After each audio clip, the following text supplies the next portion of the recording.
Isi video ini adalah, pertama studi kasus, kedua teori, ketiga pembahasan dan terakhir kesimpulan. Studi kasus keberagaman dalam organisasi oleh kelompok 1.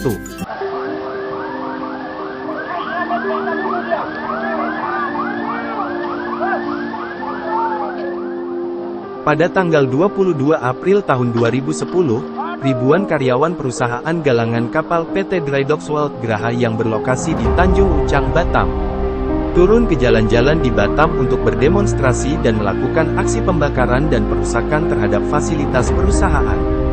Media memberitakan bahwa ada 9 orang terluka dan puluhan mobil dibakar akibat kejadian ini. Konflik bermula dari umpatan seorang supervisor asal India dalam sebuah rapat internal perusahaan mengatakan bahwa, "You all Indonesians stupid, kalian semua orang Indonesia bodoh."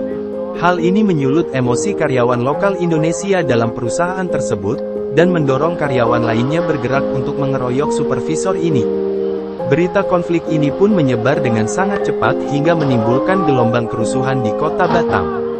Pihak kepolisian hingga TNI AD sampai harus menurunkan pasukan untuk meredam kerusuhan yang melebar menjadi sweeping warga negara asing yang berada di kota Batam.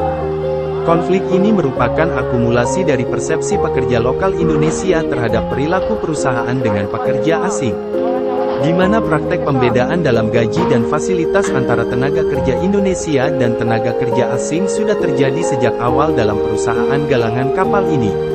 Penyebab utama kasus ini adalah terjadinya diskriminasi yang sangat besar di PT Drydocks ini, yang berupa perbedaan perlakuan, fasilitas dan gaji antara tenaga kerja Indonesia dan tenaga kerja asing. Seperti disebutkan dalam bagian sebelumnya, bahwa tenaga kerja Indonesia di perusahaan ini bahkan harus menyisihkan sebagian dari gajinya untuk melengkapi alat-alat keselamatan kerja, sesuatu hal yang seharusnya bukan menjadi bagian tanggung jawab karyawan. Hal ini diperburuk dengan perbedaan yang cukup besar dalam hal angka gaji tenaga kerja Indonesia bila dibandingkan dengan angka gaji tenaga kerja asing dalam suatu posisi pekerjaan yang sama. Di samping itu, sebagian besar tenaga kerja Indonesia merupakan tenaga alidaya atau outsourcing yang mempunyai posisi tawar sangat rendah.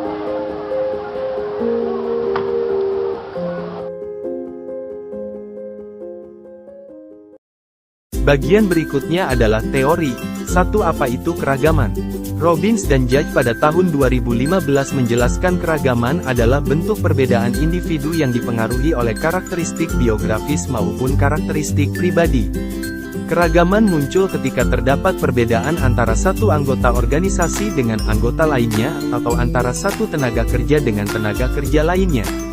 Keragaman tersebut meliputi keragaman ras, etnis, usia, gender, bahasa, agama, pendidikan, pengalaman dan karakteristik lainnya yang membedakan seseorang dengan yang lain. Sisi positif dan negatif keragaman.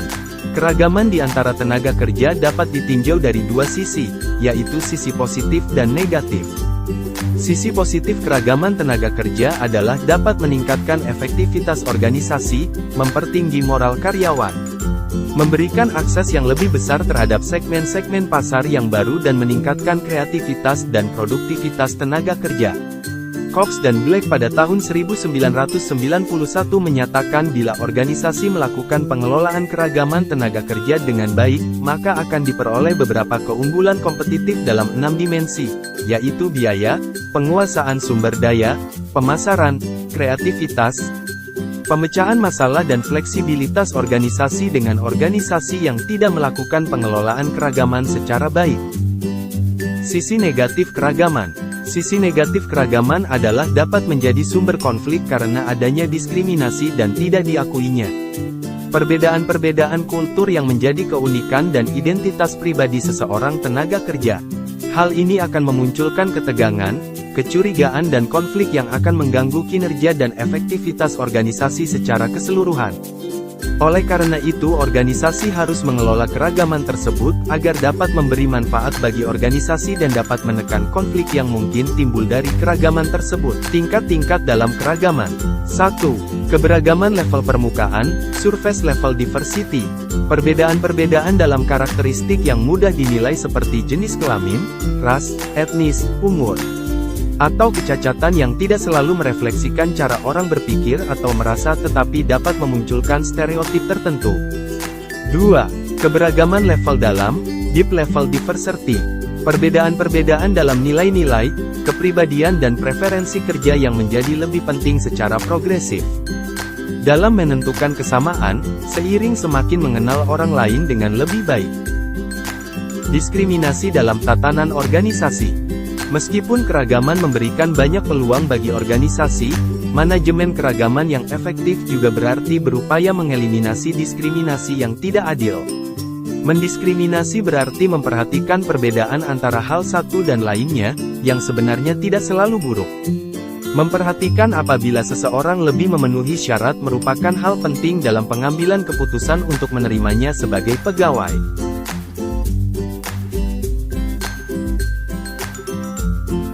Ada 3 hal yang menjadi penyebab utama terjadinya kasus ini, yaitu 1.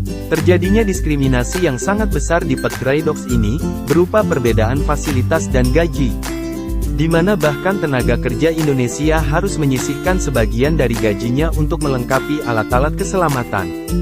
Hal ini diperparah dengan adanya perbedaan angka gaji tenaga kerja Indonesia dengan tenaga kerja asing meskipun dalam suatu posisi pekerjaan yang sama. 2. Sebagian besar posisi penting di perusahaan ini didominasi tenaga kerja asing. 3. PT Drydocks tidak menerapkan Undang-Undang Ketenagakerjaan No. 13/2003 terutama pada pasal 45 ayat 1 huruf A dan B. Dalam pasal tersebut, pasal 45 ayat 1 huruf A, telah diatur bahwa pemberi tenaga kerja asing, atau perusahaan, wajib menunjuk tenaga kerja Indonesia sebagai tenaga pendamping untuk ahli teknologi dan ahli keahlian. Sementara pasal 45 ayat 1 huruf B, menyebutkan, pemberi tenaga kerja asing wajib melaksanakan pendidikan dan pelatihan kerja bagi tenaga kerja Indonesia sesuai dengan kualifikasi jabatan yang diduduki tenaga kerja asing tersebut. Kesimpulan, mengelola keragaman dalam organisasi sangatlah penting.